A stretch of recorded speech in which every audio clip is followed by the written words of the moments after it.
The Mirror's Lie, a Snow White retelling Part 1. The Kingdom of Ash Chapter 20. The Queen's reflection Alara stood before the mirror as dawn broke over the dying kingdom. Beyond her chamber windows, smoke rose from funeral pyres. The plague had claimed 17 souls in the night. She could hear the distant wailing of mourners, a sound that had become as constant as birdsong once was. Mirror, mirror, on the wall, she whispered, her voice raw from sleepless nights spent reading ancient texts, searching for a cure that remained elusive. Who is the fairest of them all? The mirror's surface rippled like water disturbed by stones. A face emerged, not her own, but something older, something hungry. Its voice was silk over shattered glass. You are fair, my queen, 'tis true, but Snow White surpasses you. Her beauty grows with each new day, while yours begins to fade away. Elara's hands trembled, not from vanity. She had long ago stopped caring about such things. The mirror spoke in metaphors, always had. Fairness meant power, meant hope, meant the love of the people. And if Snow White was becoming fairer, it meant the kingdom's dying heart was turning toward the king's daughter. The girl who knew nothing of the burden Elara carried. The girl who was starting to show the same signs Elara had shown at that age. The darkness that lurked beneath the surface. The potential for something terrible. Elara had been 17 when her own stepmother died mysteriously. She had been 18 when she discovered she could make roses bloom with a touch, and wither them just as easily. By 19, she had learned to hide what she was, what she could become.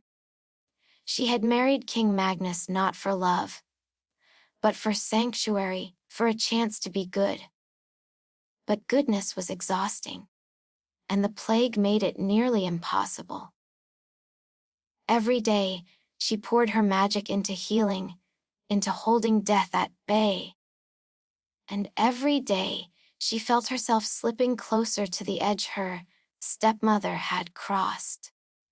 The mirror's voice grew sweeter with each use, its promises more tempting. And now Snow White, barely 16, wandered the castle gardens, making flowers bloom where she walked. The girl didn't know she was doing it, didn't know what it meant, didn't know the mirror would eventually find her too. Elara had to act, not from jealousy, but from terrible, desperate love. She had to stop Snow White from becoming what Elara feared she herself was becoming. She summoned the huntsman. Chapter 2. The huntsman's burden. Garan had served the crown for 20 years. He had fought in wars, tracked wolves through winter storms, and once saved the king from an assassin's blade. But as he stood in the queen's private chambers, watching her pace like a caged wolf, he knew she was about to ask him to do something that would haunt him forever. You want me to kill the princess, he said flatly. Elara turned to him, and Garan was struck by how tired she looked. The queen was beautiful still, but it was the beauty of a candle burning at both ends, bright and fierce and dying. I want you to take her far from here, Elara said. Into the thornwood.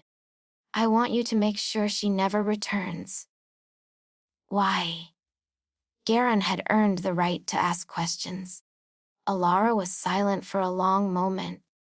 Then she held out her hand, palm up. Before Garen's eyes, Frost spread across her skin, delicate patterns of ice that would have been beautiful if they weren't so clearly unnatural. "This is what I am," she said, "what I'm becoming." And Snow White, she's starting to show the same signs. The flowers in the garden. Yes. Alara closed her fist, and the frost shattered into nothing. The mirror. It feeds on power like ours. It corrupts. It whispers. My stepmother had one just like it. It drove her mad, made her do terrible things. I thought I could control it, use it to help the kingdom, but... She looked toward the mirror on the wall, and Garon saw fear in her eyes. It's getting stronger. And if Snow White comes into her power here, near the mirror, it will claim her too. I've seen what she could become, Garon. In dreams the mirror sends, she would burn this kingdom to ash. Garon studied the queen. He had known her for years, had watched her work herself to exhaustion, trying to save her people from the plague. This wasn't vanity speaking. This was terror. "And what about you?" he asked. "If the mirror is corrupting you, then at least I'll only destroy myself," Alara said. "Not her. Not my stepdaughter. She still has a chance." Garon made his decision. "I'll take her to the Thornwood. But I won't kill her. And I won't abandon her to die. If you truly want to save her, let me do it my way." Alara met his eyes. After a moment, she nodded. "Then take her to the 7 stones. If the old stories are true, she might find help there. Protection from the mirror's reach. The 7 stones are just a legend. So am I," Alara said softly. "So is she. Perhaps legends are exactly what we need." Chapter 30. Snow White's prison. Snow White stood at her window, watching the funeral pyres burn. She counted them, 17 today, 23 yesterday, 31 the day before that. The numbers carved themselves into her heart. She pressed her palm against the cold glass and felt that strange warmth building inside her again. Where her hand touched, frost patterns bloomed. No, not frost, flowers. Tiny crystalline flowers spreading across the window pane like a disease of beauty. She snatched her hand back, breathing hard. This had been happening more and more lately. Things growing where she touched them. Things changing. Yesterday, she had bumped into a dying rosebush in the garden, and it had exploded into bloom so violently that thorns had cut her arms. The strangest part was that she felt good when it happened. Powerful. Like something sleeping inside her was finally waking up. There was a knock at her door. "Princess. The queen has asked for you to join her on a hunt." Snow White turned from the window, confused. Alara never invited her anywhere. Her stepmother was kind but distant, always buried in her work, always searching for a cure to the plague. They barely spoke at meals. "I hunt?" Snow White asked. "Yes, princess. The queen says it will do you good to leave the castle for a day." Something felt wrong. But Snow White was so desperate to escape these walls, to stop counting pyres, that she didn't question it. She dressed quickly and met the hunting party in the courtyard. The huntsman, Garon, helped her onto her horse. His expression was troubled. "Are you well, Garon?" she asked. "No, princess," he said quietly. "But I hope to be." They rode into the thornwood in silence. Chapter 4. The betrayal. That wasn't 3 hours into the forest. Garin called the party to a halt. He dismissed the other hunters, sending them back to the castle. Snow White felt her heartbeat quicken. "Princess," Garin said, dismounting. "We need to talk." "You're going to kill me." She was surprised by how calm her voice sounded. "My stepmother wants me dead. She wants you safe," Garin corrected. "There's a difference." He told her everything. About Elara's magic, about the mirror, about the corruption that came with power, about what Snow White herself was becoming. Snow White listened, and with each word, pieces fell into place. The strange warmth, the flowers, the dreams she'd been having, of a voice calling to her from deep in the castle, promising her everything if she would just come closer. Just touch the silver surface, just look. "I've heard it," she whispered. "The mirror.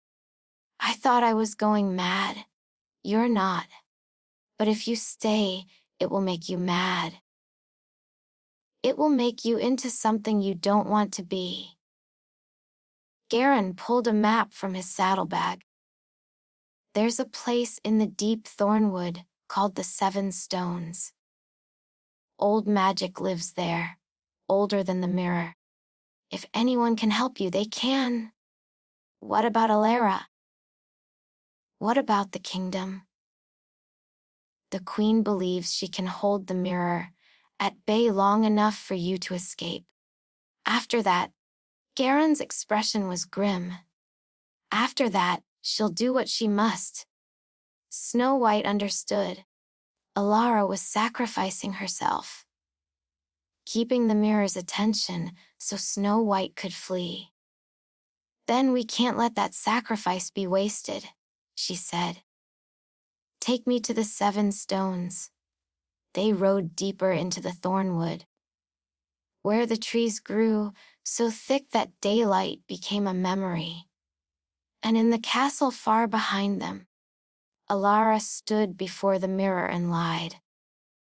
She told it Snow White was dead.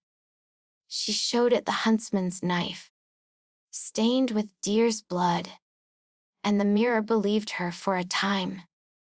But mirrors, especially hungry ones, have excellent memory and excellent patience. Part 2, The 7 Stones, Chapter 50. The Cursed Nights. Snow White first saw the cottage at twilight, when the forest was painted in shades of purple and gold. It was larger than she'd expected, built of stone and ancient timber, with smoke rising from a crooked chimney. But it was the 7 standing stones surrounding it that made her catch her breath. Each stone was twice the height of a man, covered in moss and carved with symbols that hurt to look at directly. They thrummed with power. She could feel it in her bones, a resonance that made the warmth inside her respond. "The 7 Stones," Garin murmured. "I'll be damned. They're real."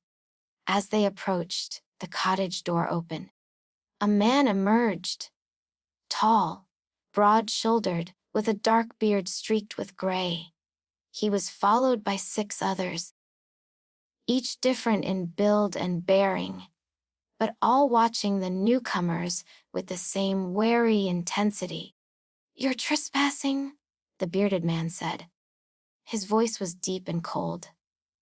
"We seek sanctuary," Garin replied. "The princess. We know who she is." This came from a younger man, lean and sharp-faced. "We can smell the magic on her. Same as the queen's." Snow White dismounted slowly. "If you know who I am, then you know I'm running from something. I need help." The bearded man studied her for a long moment. Then, surprisingly, he laughed, a bitter hollow sound. You need help. That's rich. What makes you think we have any help to give? The 7 stones, Snow White said. The old stories say 7 knights were transformed here, cursed by a wicked queen. They say those knights guard the Thornwood still, protecting it from dark magic. She looked at each of them in turn.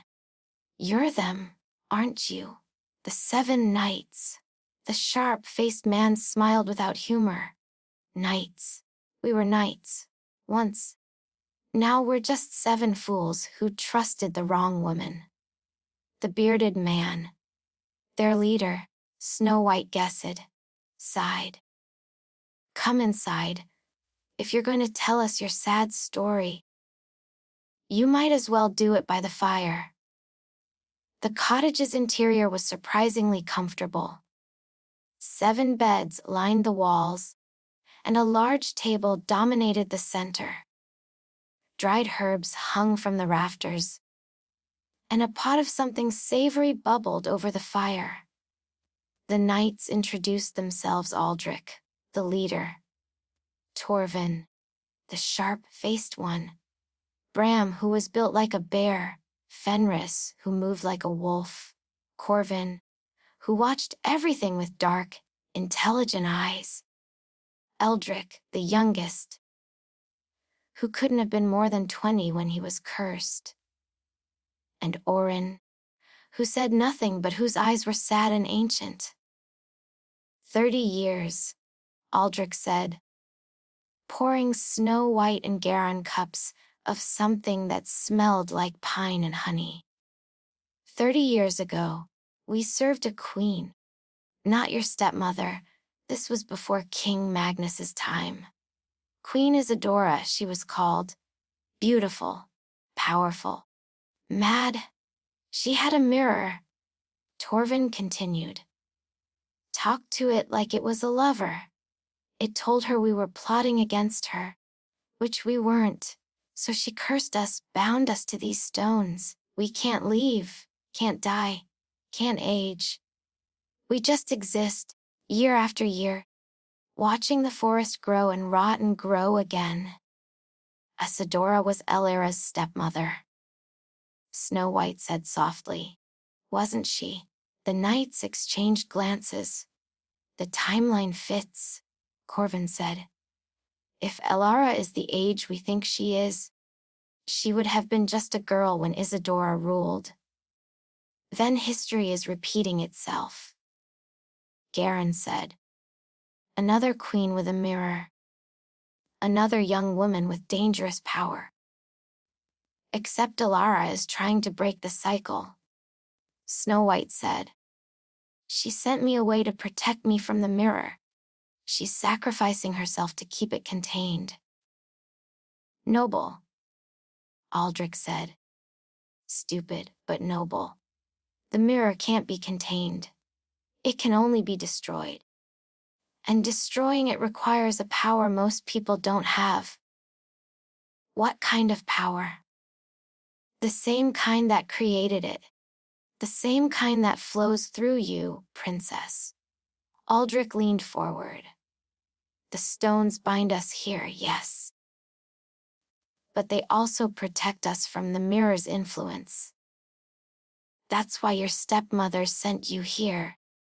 Within the circle of stones, the mirror is blind.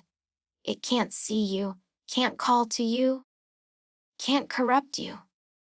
Then I'll stay? Snow White said immediately. I'll stay here until... Until what? Torvin interrupted. Until the mirror consumes your stepmother completely. Until it drives her to madness like it did Isadora. Until she raises an army and burns this forest down looking for you? What else can I do? You can learn, Orin said. He spoke so rarely that everyone turned to stare at him. Learn to control your power. Learn what you are. Learn to fight back. Fight the mirror. Snow White shook her head. I'm just a girl who makes flowers grow. How can I fight something that's corrupted queens and destroyed kingdoms? Because you're not just a girl, Fenris said. You're the same kind of creature the mirror is. A thing of magic and hunger. The difference is, you haven't chosen what to hunger for yet. Snow White felt those words settle into her chest like stones. Fen, teach me, she said. Teach me to control it. Teach me to be something other than what the mirror wants me to be. The 7 knights looked at each other. Some force of agreement passed between them. It won't be easy, Aldrich warned. Magic like yours, it wants to be used. It will tempt you, test you, try to make you into something dark. Then I'll fight it, Snow White said. Every day if I have to, because I won't become what Isadora became. I won't do to Alara what the mirror is already doing to her, even if that means hurting yourself. Corvin asked quietly. Snow White met his eyes. Especially if it means that. And so her training began. Chapter 6c. Lessons in Darkness. The first lesson was the hardest learning, that her power was not inherently good or evil. It simply was. Eldrick taught her this by taking her to a grove where nothing grew. The plague had reached even here, corrupting the soil, killing everything it touched.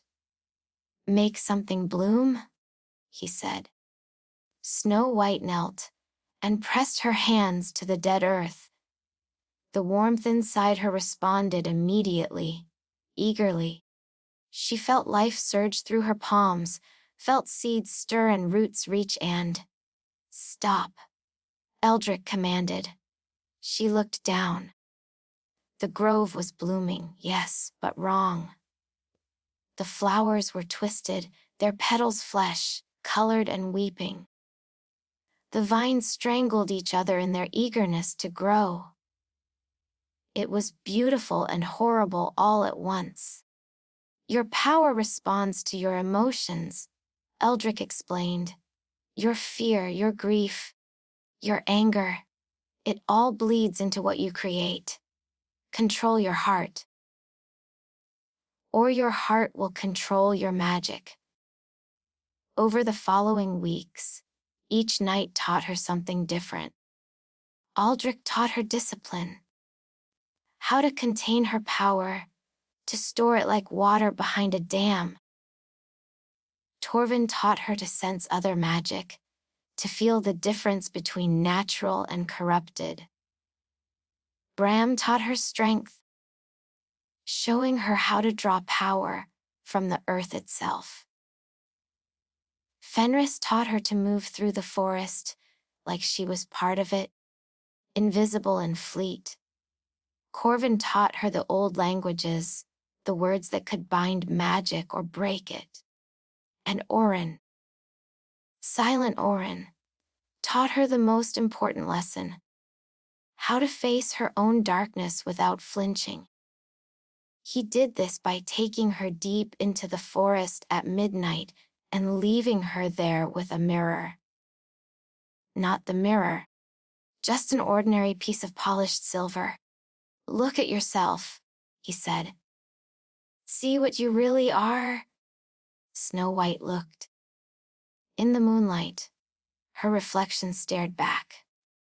But something moved behind her eyes. Something hungry and vast and not entirely human. That's what the mirror sees, Orin said. That's what you could become, if you let fear or anger or desperation guide you. Your stepmother sees this in herself every day. It's why she's so afraid. How do I fight it? You don't fight it, you accept it. It's part of you, like your arms or your lungs. Fighting it gives it power. Accepting it lets you choose what to do with it. Snow White stared at the darkness behind her eyes. Slowly, carefully, she reached out to it. Not to push it away, but to acknowledge it. To say, I see you. I know you. You are mine. The darkness blinked and settled and became just another part of her. Months passed this way. Snow White grew stronger, more controlled. She learned to bloom flowers without twisting them. She learned to sense the mirror's corruption from miles away. A wrong note in the forest song. She learned to fight with a staff Bram carved for her, to move like Fenris, to think like Corvin. And each night, Garen told her stories of the kingdom, of how the plague was retreating. Alara's magic was holding it at bay, but at great cost. Of how the queen grew paler and more distant. Of how the courtiers whispered that she was going mad. We're running out of time, Snow White said one evening. The mirror is winning. Then perhaps it's time you went back, Aldrich said. Snow White turned to him, surprised. You think I'm ready? I think you'll never be truly ready. But you're as prepared as we can make you. And more importantly, you know what you're fighting for. To save Alara. To save yourself, Aldrich corrected. By saving her, yes. But ultimately, this is about you choosing who you want to be. The mirror offers power without cost. But you know the truth now, everything has a cost. And you're willing to pay it. Snow White looked at the 7 knights, who had become her teachers, her friends, her family. Will you come with me? We can't leave the stones, Torvin said, but there was regret in his voice. Actually, Corvin said slowly, we could. If we had a powerful enough anchor. Something to bind us to. The way the stones bind us now. Snow White understood. You want to be bound to me? Only if you'll have us, Aldrich said. We've been prisoners for 30 years. We'd like to be knights again. To serve someone worth serving. Snow White felt tears prick her eyes. She held out her hand, and one by one, the 7 knights knelt and placed their hands over hers. She felt her power rise. Felt it reach out and wrap around them like threads of light.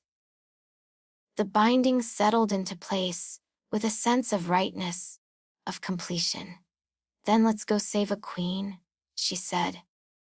Part 3, The Mirror's Game, Chapter 7a. The Queen's Descent. Alara knew she was losing. The mirror's voice had become constant now, a whisper beneath every thought. It no longer asked her to look. It demanded. It commanded. You could save them all. It crooned. Every plague victim. Every dying child. I could show you how.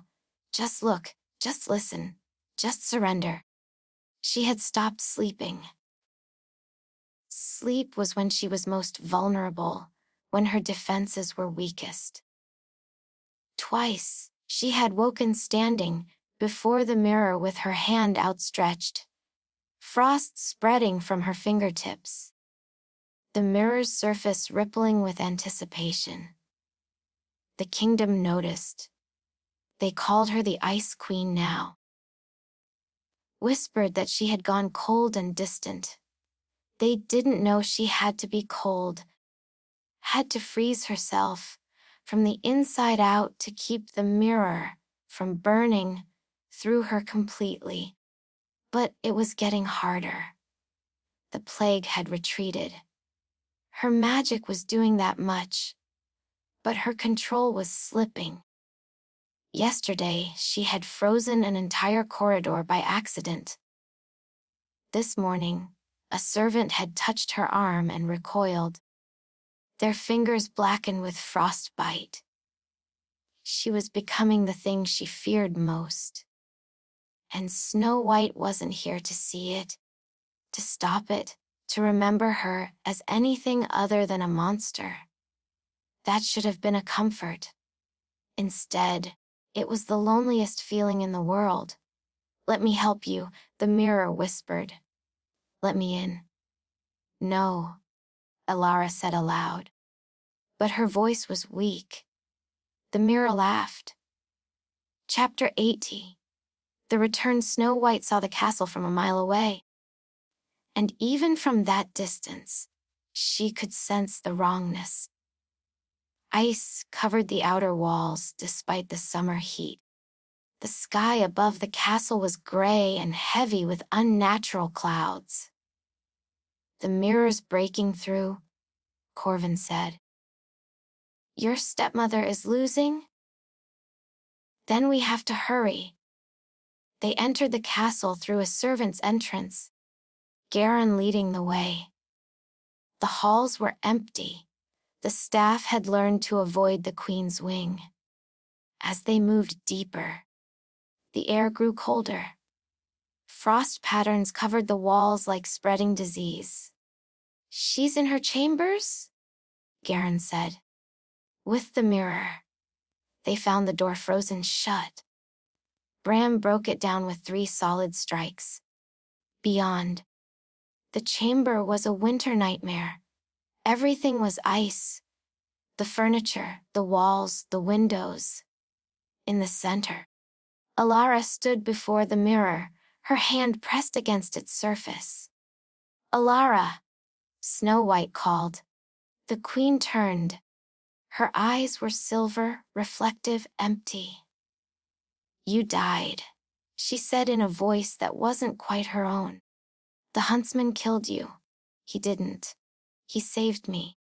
And now I'm here to save you." Elara, or the thing wearing Alara's face, smiled. "I don't need saving. I've finally found peace. The mirror showed me the truth. All this time, I was fighting what I am. But why fight? Why not embrace it? Because that's not peace," Snow White said, stepping forward. "That's surrender. And you're stronger than that." "Am I?" Alara's voice broke, and for a moment, Snow White saw her stepmother underneath. Terrified, exhausted, desperate. "I'm so tired, Snow White. I've been fighting for so long. The plague, the kingdom. The mirror, I can't do it anymore. You don't have to do it alone." "But I am alone. I sent you away. I have no one." "You have me," Snow White said. "And you have them." She gestured to the 7 knights. "We're all here, because we know what it's like to be corrupted by something we can't control. But we also know you can choose to fight back." The mirror's surface rippled. The face within, ancient, hungry, other, emerged. "Don't listen to her," it said directly to Elara. "She's young.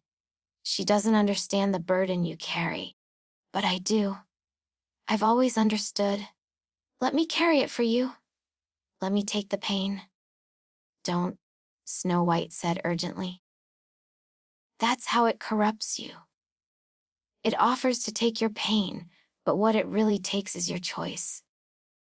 Your will. Yourself." Elara looked between Snow White and the mirror.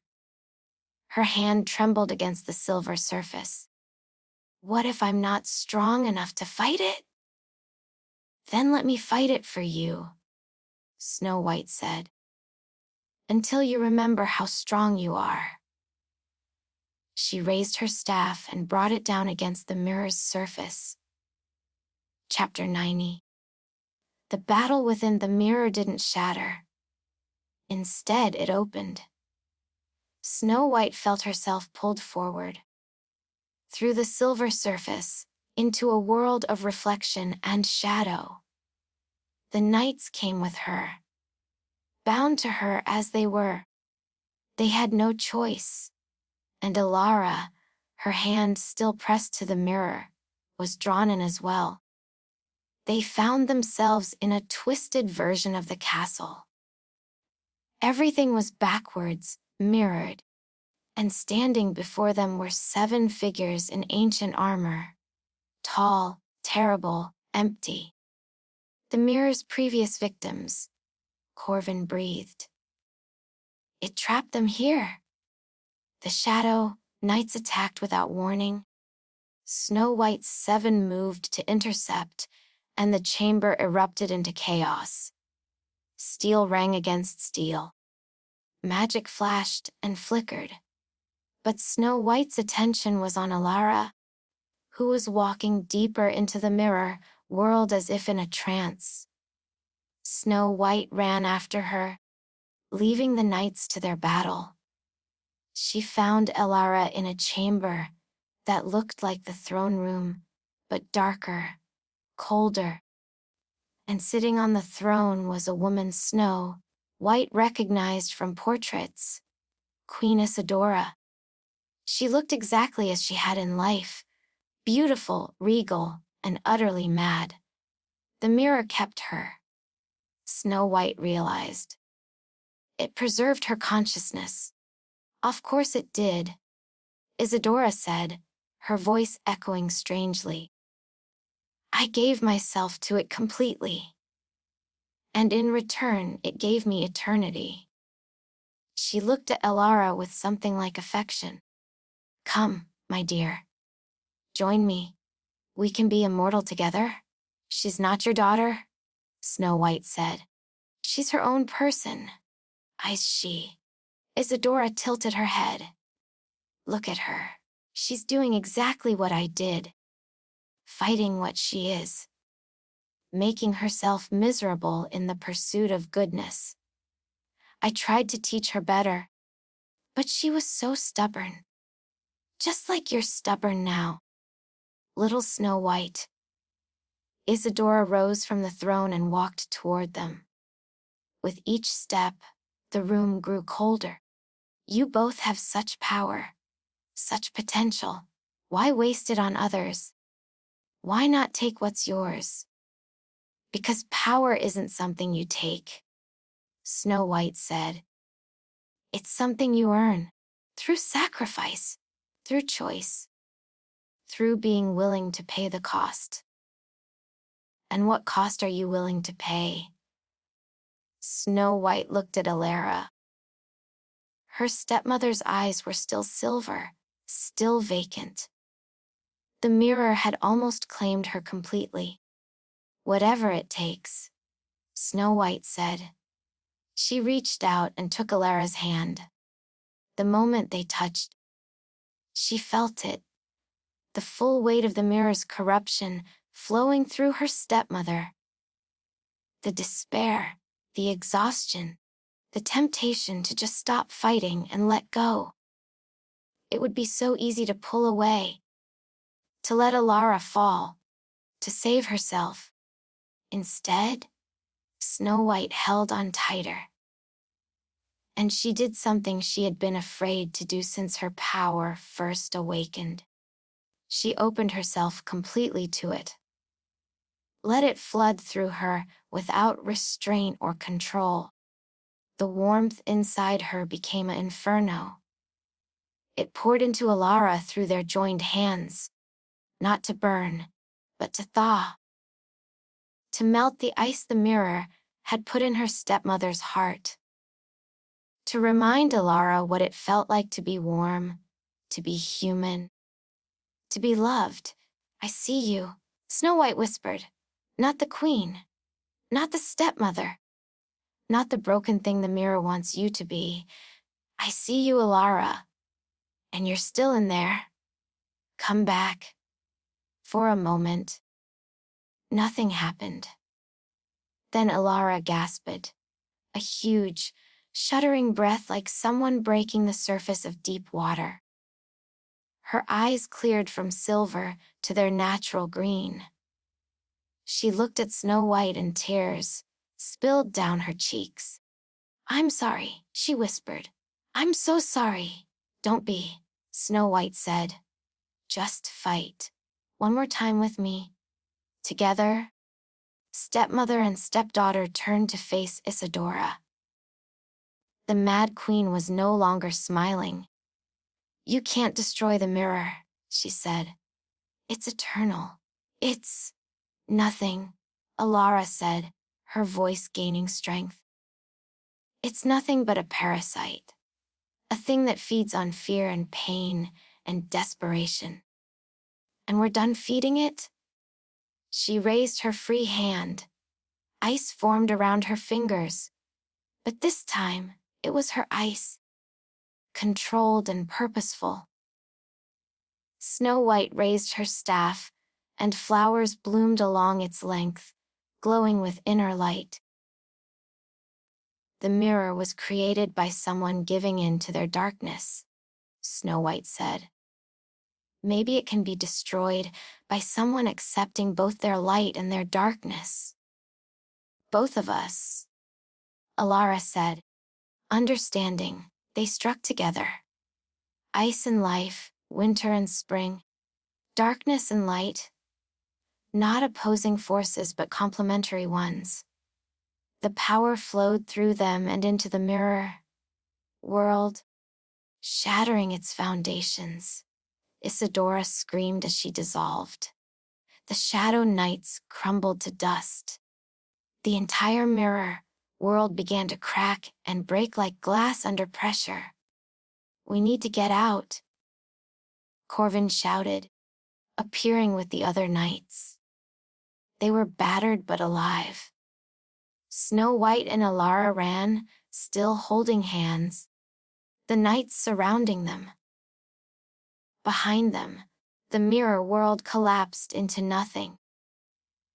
They burst through the silver surface back into reality, and this time, when Snow White struck the mirror with her staff, it shattered. The fragments exploded outward, turning to snow before they hit the ground. Harmless, beautiful, free. Part 4. After the Mirror Chapter Hyundai. The Kingdom Reborn. In the days following the mirror's destruction, the castle began to thaw. The unnatural ice receded, leaving the stone gleaming and clean. The oppressive gray clouds broke apart, revealing sky so blue it hurt to look at. And the plague, as if it had been sustained by the mirror's corruption, began to fade. Those who had been sick started to recover. Those who had given up hope began to smile again. Alara worked tirelessly, using her magic not to control or fight, but to heal. Snow White worked beside her. And together they discovered something remarkable. Their powers complemented each other perfectly. Where Alara's magic was preservation, Snow White's was growth. Where Alara could stop death, Snow White could encourage life. The 7 knights, freed from their curse, but still bound to Snow White by choice, became her personal guard and advisors. They also became her friends, her family, her reminder that power used in service of others was never wasted. Garin, the huntsman who had saved her, was named captain of the royal guard. He accepted with a gruff nod and a rare smile. 1 month after the mirror's destruction, Snow White and Alara stood on the castle balcony, watching the city below. The funeral pyres were gone. In their place, people danced in the streets, celebrated, lived. "I almost destroyed all of this," Alara said quietly. "If you hadn't come back." "But I did come back," Snow White interrupted. because you gave me the chance to. You could have held on to the mirror, used it to fight the plague yourself. But you chose to save me instead. That's why we won. Alara smiled. It was a real smile, warm and genuine. I thought I was fighting alone for so long. I thought being strong meant carrying everything by myself. And now I know that strength isn't about carrying burdens alone. It's about being brave enough to share them. Snow White took her stepmother's hand. The mirror wanted us to be isolated. It fed on our loneliness, our fear that we were monsters who had to hide what we were. But we're not monsters. We're just people with power. And power isn't good or evil. It's how we choose to use it that matters. When did you get so wise? I had good teachers. Snow White looked at the 7 knights standing guard below. And I had you. You showed me what it means to sacrifice for others. To fight even when you're afraid. To keep trying even when everything feels hopeless. I was a terrible stepmother, Alara said. You were a queen trying to save a kingdom. And a woman trying to save a girl from becoming what you feared most. That's not terrible. That's love. They stood in comfortable silence, watching their kingdom heal. Epilogue. The poisoned apple. 3 months later, Snow White found the apple. She was in the castle gardens, working with a group of former plague victims to restore the flower beds. When she saw it hanging from a tree that hadn't been there yesterday, the apple was perfect. So red it was almost black, shining in the sunlight. And it radiated corruption. Not mirror corruption, but something older. Something that had been waiting. Snow White called for the knights. They gathered around the tree, studying it warily. That's not natural, Torvin said. No, Corvin agreed. It's a test. The mirror is destroyed, but its magic didn't disappear. It's scattered. This is a fragment of it, waiting to corrupt someone new. So we destroy it, Bram said, reaching for his axe. What? Snow White said. She stepped forward and plucked the apple from the tree. The knights tensed, but she held up a hand. The mirror's game was always about making us afraid of our power, making us think we had to hide or surrender. But what if we don't do either? She held the apple in her palm. It was cold, heavy with malice. She could feel it trying to tempt her, to show her visions of all the power she could have if she just took one bite. Instead, she closed her eyes and reached for that darkness inside herself. The hunger, the potential for corruption. She acknowledged it, accepted it, and then did something the mirror never expected. She chose. The apple began to change in her hand. The corruption drained away, pulled into her and neutralized by her acceptance of both her light and darkness. When she opened her eyes, the apple was just an apple, red, ordinary, harmless. You absorbed it, Eldrick breathed. You took the mirror's corruption into yourself and transformed it.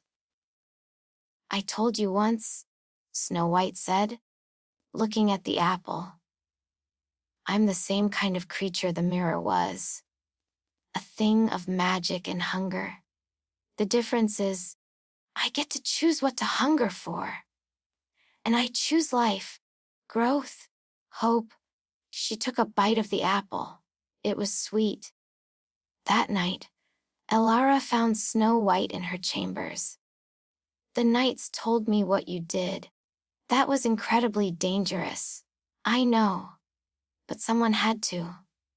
The mirror is gone, but its legacy remains. There will always be fragments of its power, waiting to corrupt the unwary.